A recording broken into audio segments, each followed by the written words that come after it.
C'est quand même un défi de me raconter. C'est un défi.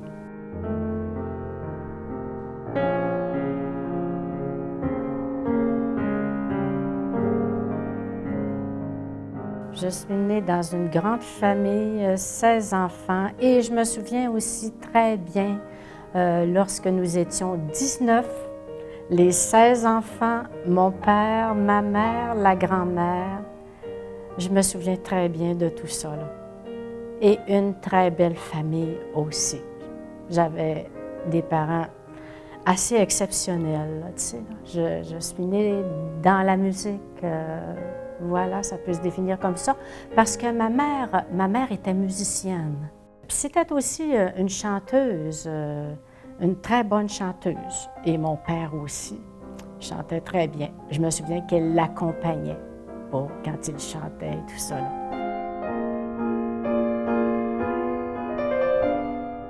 Quand c'était la fête de ma mère, disons que je ne suis pas prête à dire que c'était des beaux souvenirs parce que quand elle a eu 50 ans, imagine, et 60 ans, 70, elle pleurait. Elle disait qu'elle était vieille. Alors nous autres, tu comprends que... Mais non, on ne trouvait pas ça, mais elle disait qu'elle était vieille. Ça, c'est pas croyable. Et puis là, c'était les vœux, les cartes, les cadeaux. Et puis quand venait le temps des bisous, là, mon père voulait l'embrasser, puis c'était comique, là. Elle ne voulait pas trop, parce que mon père, c'était un comique. C'était un type qui racontait les histoires, là, il prenait le plancher, c'était, on va dire quelque chose, c'était un phénomène. Là, ma mère se levait, puis elle ne voulait pas se faire embrasser par lui, puis là, elle se mettait à courir autour de la table. C'était incroyable, c'était tellement drôle. Puis là, on disait, vite, maman, vite, vite, qui te donne, en tout cas. Ça, c'est un souvenir dont je me souviens très bien. Et aussi, à chaque anniversaire, mes frères, mes sœurs, à chaque anniversaire, c'était fêté. Puis il y avait toujours le gâteau d'anniversaire. Même si on était 19, là, c'était toujours le gâteau d'anniversaire. Et puis les cartes, puis les petits cadeaux et tout, là. Non, les anniversaires chez moi, là, c'était toujours extraordinaire. Comme la fête de Noël, d'ailleurs. C'était féerique chez nous. C'était vraiment extraordinaire. Les décorations, en tout cas, les cadeaux et tout. C'était fait... Il y avait beaucoup d'amour. Beaucoup. Je suis née dans l'amour, le respect, surtout. Surtout le respect. Mon père a toujours dit... On a toujours droit de parole, pourvu que ce soit fait respectueusement. C'était correct aussi. Comme à la table, quand on était toute la gang, là, puis que ça parlait trop fort. Ça, quand ça parlait trop fort, ma mère s'en mêlait, tu sais. Elle disait, si vous ne baissez pas de ton, pas de dessert. Fait que là, on baissait le ton, c'est certain. Mais là, le premier qui recommençait à parler, c'était toujours mon père. Il était tellement drôle. C'était tellement comique. Il était complice tellement avec ma mère. C'était cute.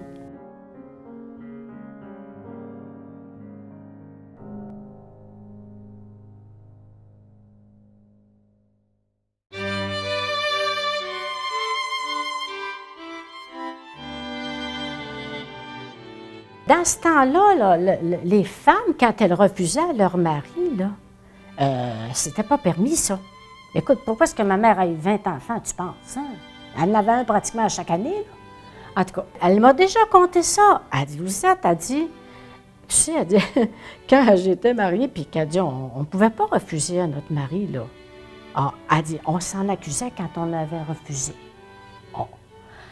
Là, elle dit, le prêtre qui m'avait confessé avait refusé de me donner l'absolution. Hey, ma mère, c'était une sainte femme, tu sais. Elle dit, j'ai changé de côté dans l'église. Je suis allée au confessionnal de l'autre côté. L'autre prêtre lui a donné l'absolution.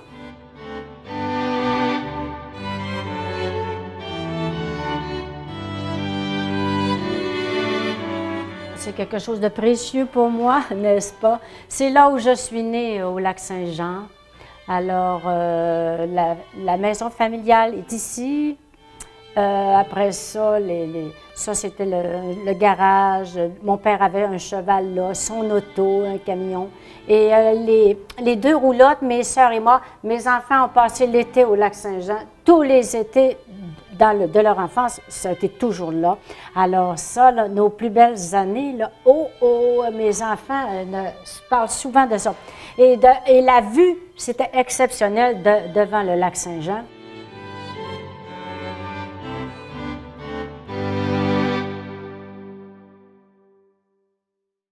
Les dernières paroles que ma mère a dites avant de s'éteindre, elle a dit à ma sœur 2 phrases. Puis ça, je les ai là, tu sais, dans ma tête, puis je ne les oublierai jamais. Elle avait dit à mes enfants que je les ai tous aimés également et qu'ils continuent à se respecter comme ils l'ont toujours fait. Ah, mais ça ne peut pas être plus beau que ça. C'est une mère, ma mère, elle a eu 20 enfants. On était 16 vivants, mais elle en a eu 20, tu sais. Puis j'ai vraiment été élevée dans un respect total. Le manque de respect dans ma famille, ça pouvait ne pas... Non, c'était défendu. J'ai toujours connu ça de mon père et ma mère. Et puis, c'était très correct aussi à la gang qu'on était, hein, tu comprends? Fait que, oh non, mon enfance, ce ne sont que des bons souvenirs, beaux et bons. Ah oui.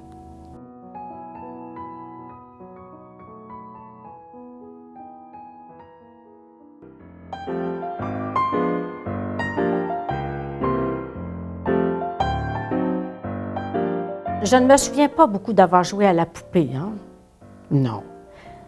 Depuis que j'ai tout petite, là, que je voulais faire une maîtresse d'école dans le temps. Il appelait ça comme ça, hein, c'était pas un professeur. Et puis, je ne sais pas quel âge j'avais, mais j'ai commencé très jeune. On appelait ça jouer de l'école. C'était pas ordinaire. Alors, j'avais la clientèle pour moi. Les dernières, alors, j'avais mes élèves et tout. Tout y passait, là. Les cours, les examens, la récréation, tout y passait. Puis le soir, après le souper, c'était la chorale. Alors, là, on chantait. On avait tout un répertoire qu'on travaillait, mes sœurs et moi. Puis tout en parties, là, en 4 parties, les chants, là. On montait tout ça, nous autres, là. C'était ça, mon enfance, mon adolescence, là.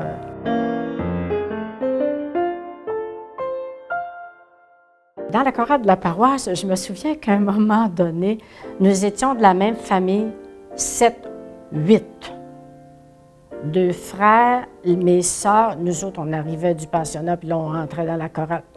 C'était assez exceptionnel. On n'a fait que ça, chanter dans ma famille. C'était comme ça.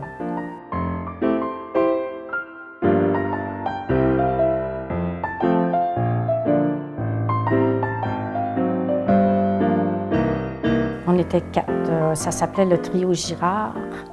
J'ai sorti un petit enregistrement que j'ai ça entre les mains, là.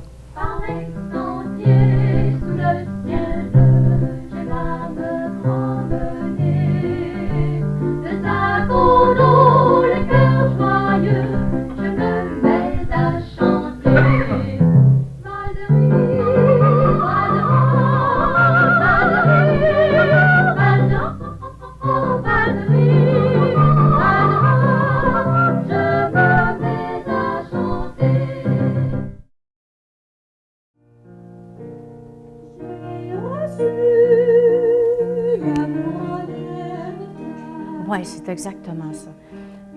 C'était ce que j'avais fait devant les profs. Ben oui, si je me rappelle, ben oui. La folie et le génie voyagent bien au-delà du temps, bien par-dessus les océans. Dans le temps où on avait, moi j'avais pas plus que 17-18 ans, là. Alors, les 17, 16, 15, là, on suivait toutes, là. Et puis, ce trio-là, oui, ça a duré 8 ans. Nous avons fait des concerts, plusieurs concerts, beaucoup. Un peu de télévision aussi à travers ça, là.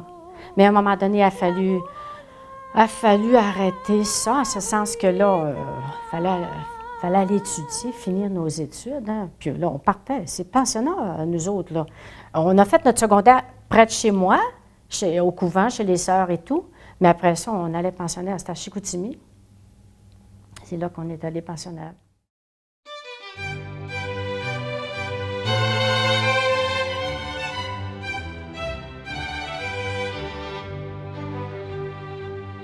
Quand tu commences à enseigner, ça veut dire que tu sais pas grand-chose.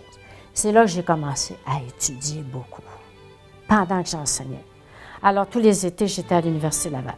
Ah, c'était ma récompense, hein? Être assise, écouter les cours à l'Université Laval, là, c'était vraiment... Je passais mon été là.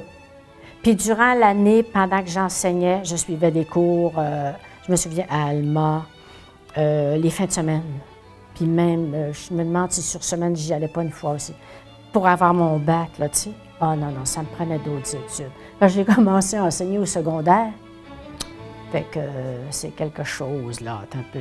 Mais de toute façon, c'était chez les adolescents où j'ai pratiqué. Je ne voulais pas enseigner chez les enfants. J'ai toujours aimé les adolescents. J'ai passé ma carrière 33 ans avec eux. J'ai adoré. Les adolescents, moi, je les ai tellement aimés, là, comme ils sont, avec leur instabilité. Tout ce que c'est, comment ils étaient et tout, là. J'ai pas fait de discipline, mais je les ai aimés follement. Pour être un bon prof, je pense, il faut que tu sois un bon vendeur. Alors, c'est ce que j'ai été, une bonne vendeuse. Moi, tiens, comme une de mes sœurs disait, elle dit, on fait du show en avant. Ah, j'ai dit oui. Ben, tu sais, quand tu aimes ça, là, les élèves, ils ne peuvent pas ne pas t'écouter. Tu es dynamique en avant, puis il faut que ça marche. Comme j'enseignais souvent aux enrichis, les enrichis, c'est ceux qui sont les plus brillants, comme on dit. J'avais une copine, elle avait 50 diplômes, mais elle n'était pas capable d'enseigner à ces élèves-là. Moi, j'aimais ça. Hein? J'aimais ça. Toujours en talons hauts, puis crété, puis ça y allait. Mais je me préparais tellement. Il faut qu'un bon prof, il faut que ce soit prêt, puis il faut donner du jus aux élèves. Parce que sinon, ils t'occupent. Alors, occupe-les, c'est plaisant. Ah non, non, je les ai écoutés, aimés, surtout respectés follement. Je les portais sur ma main. Alors, c'était réciproque, hein? Donc, j'ai fait la plus belle des vies avec ces jeunes-là, là.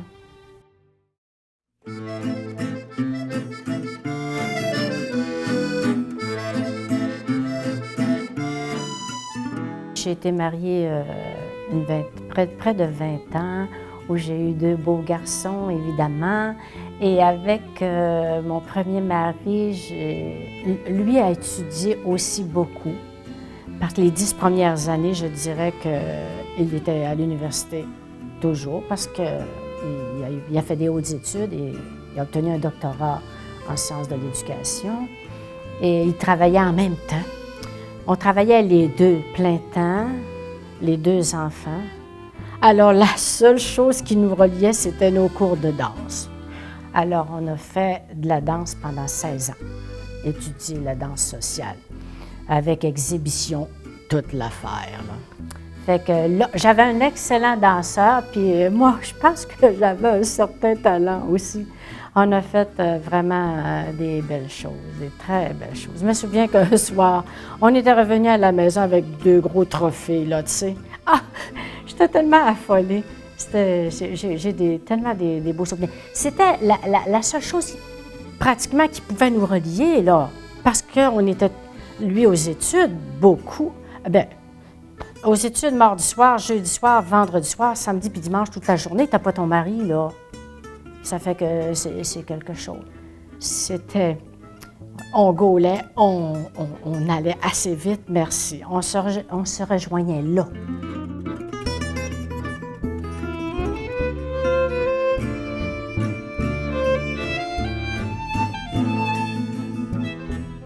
J'ai eu 2 beaux garçons, 2 gentils garçons. J'en ai un qui est électromécanicien Et l'autre, il était en relations internationales, qui a étudié beaucoup à l'étranger, qui a travaillé à l'étranger aussi, mon plus jeune. Il y a été plusieurs années. J'étais très heureuse lorsqu'il est revenu au pays. Parce que quand il est allé travailler au Népal, il n'y avait rien de comique, parce qu'il y avait une situation politique qui était tellement difficile. Alors, quand il est rentré, c'était un bonheur total de ses parents. Ce sont mes plus grands amours, évidemment. Hein?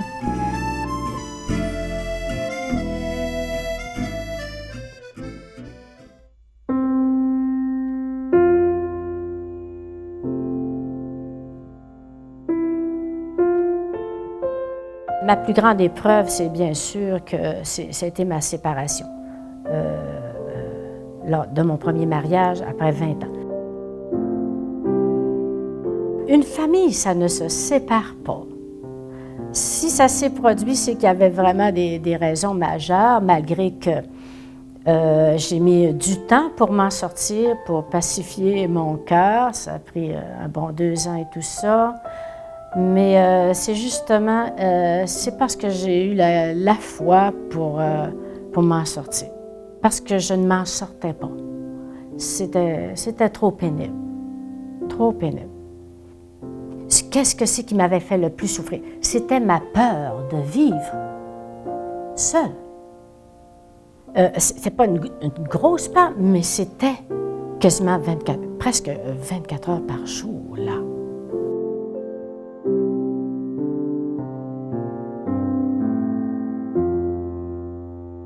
Une de ces journées, j'étais seule à la maison. Je me souviendrai tout le temps, oh, mon doudou, j'ai crié tellement fort.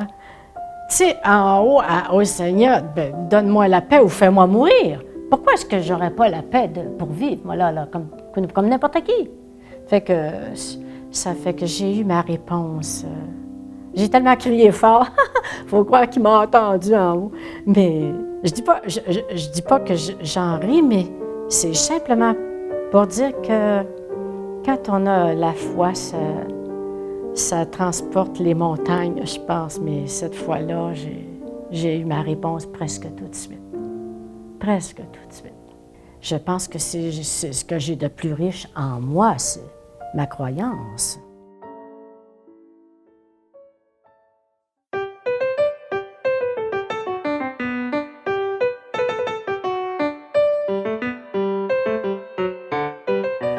J'ai tellement fait une belle vie, sur toute la ligne. Et ma profession, mon premier mariage. J'étais une femme choyée. Mon premier mari, je dirais que c'est un ange. Puis celui que j'ai connu 5 ans après, c'est un archange que j'ai connu aussi. Un homme extraordinaire, en musique aussi, parce que lui, dans sa famille, c'est tous des musiciens. Et je l'ai connu de toute façon au cœur de l'UQAM à Montréal, en musique.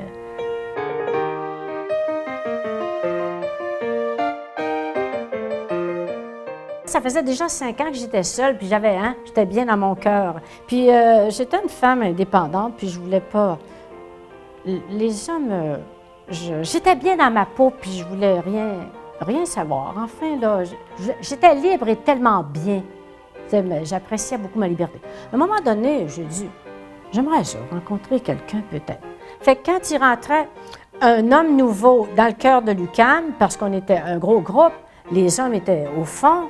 Puis là, ma compagne et moi, qui est encore ma grande amie depuis 30 ans, 40 ans, on disait toujours nos remarques sur les nouveaux hommes qui rentraient. J'ai dit à ma compagne, il y a un nouveau ce soir. Elle dit oui, quelle rangée? J'ai dit, pars en arrière, va-t'en à la 4e rangée, puis pars du bord, puis c'est le 5e. Regarde. Elle regarde. Oh, j'ai dit, qu'est-ce que t'en dis? Ouf. Elle dit, moi, ce serait pas du tout mon genre, pas du tout. Puis elle dit, toi? Ben moi, j'ai dit, ce serait l'homme de ma vie. Comique, hein?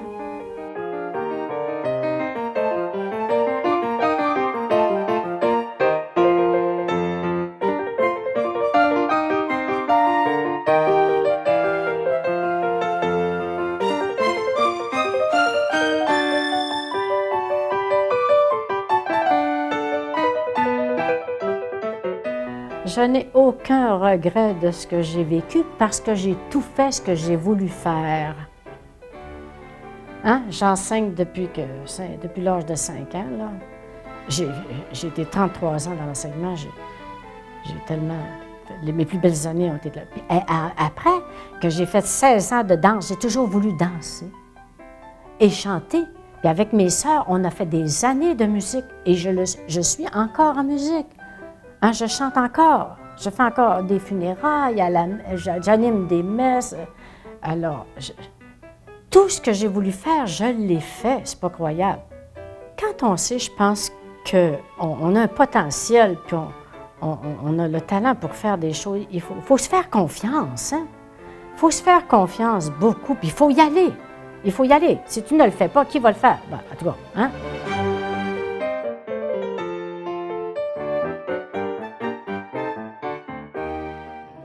Pour cet amour qui vit au monde, pour cet amour qui vient de toi. Des fois, je me dis à mon âge, le défi, ça va-tu arrêter ça? Ah, c'est vrai. Des fois, je me dis, je vais finir par finir, là. Puis là, je m'aperçois. Puis là, aujourd'hui aussi, c'est quand même un défi de me raconter. C'est un défi. Si je devais tourner sans toi, je quitterais un jour ce monde pour toujours avec toi.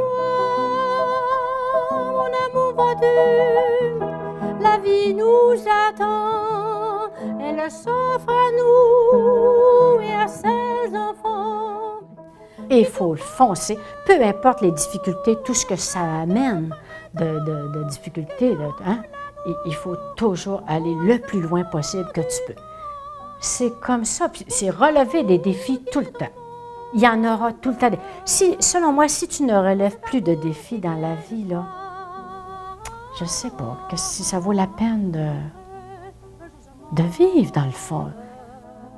Il faut être capable aussi de toujours donner quelque chose de soi-même. Hein? C'est ça, c'est relever des défis tout le temps. En tout cas, je pense que c'est ça qui resterait, là.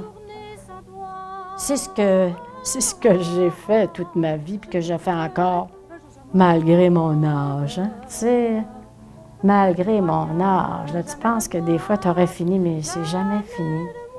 Mais c'est le fun, c'est la vie est belle à cause de ça. Hein? La vie est belle à cause de ça, c'est ça. Pour cet amour qui vient de toi, je quitterai un jour ce monde.